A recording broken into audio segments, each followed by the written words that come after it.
Wanted to give out some information. On the weekend when we had our fundraiser, one of the things I talked about was cancer prevention. And so I want to do a little video to get this information out, which I feel is critical information. I believe cancer prevention and early diagnostic testing is very important for preventing cancer. One of the best ways that I feel, in my opinion, is a blood test called the CEA, or cancer embryonic antigen test is the technical word for it. So the challenge with this is it's an easy blood work. So let me just give you some background on why I feel this is important. So if you go for regular screening, you want to do prevention in your healthcare, you get regular blood work done like glucose and cholesterol. Those markers have a range, so from wherever the bottom line is and the top line is. And so you want to keep your numbers in between there somewhere. So that's the same concept with the CEA marker as far as I'm concerned, in my opinion. So here's the idea. If you get your blood work done and your CEA marker is very, very low, that's great. Now that's what you want. Now, if you get your blood marker done in 5 more years and that marker is still very low, then that's great. Because that's what you really want. You don't want that marker to go up. Cancer markers, cancer tends to duplicate itself. The cancer cells duplicate itself.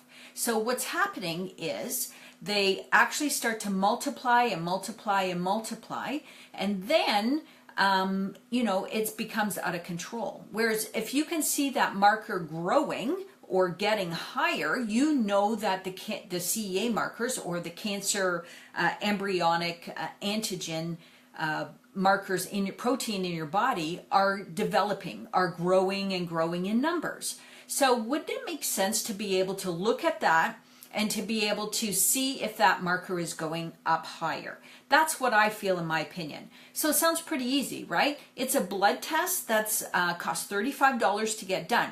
The challenge is, under the guidelines of OHIP, it cannot be ordered, and under the guidelines of the Ontario Cancer Care Ontario, doctors cannot order this test for prevention. Let me read you some information. So this is actually from the Ontario Health Insurance Plan Schedule of Laboratory Fees, okay? So number 19, it actually states the carcino embryonic antigen test, CEA, number L690, is an insured service only when carried out in accordance with Cancer Care Ontario guidelines for following established malignancies and not as a general cancer screen. Which I feel, why should it not be for general screening?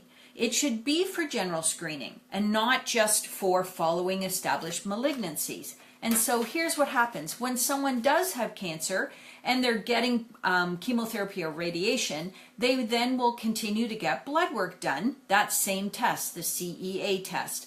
And on the lab work, when it comes back, so I'm reading directly from a patient of mine's lab work, it says tumor markers, carcinoembryonic antigen. So the range is 0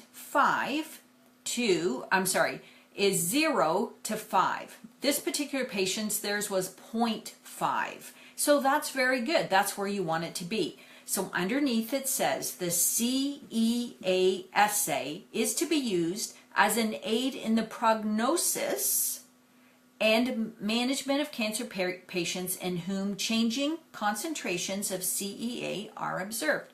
So if changing concentrations of CEA are observed if you're under, radiation or chemotherapy, why can't we use this to monitor to see if that marker is growing? It should be done on a regular basis. So I want to provide information to people to empower them. This is a simple blood test. $35 is what it costs. We as people in Ontario specifically, but all people, should know about this test and be able to get this test if you choose to pay the $35 to get it. The problem is doctors are scrutinized if they're ordering this test for their patients. So doctors are reluctant to order it for their patients.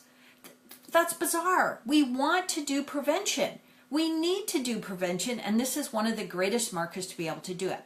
So on the weekend, when I was explaining this to some of the riders that came and wanted to know some information about it, and they basically, some of them said, well, why don't you go to the newspapers about this? Why don't you, go public with this? Well, I have tried. So here's some scenarios.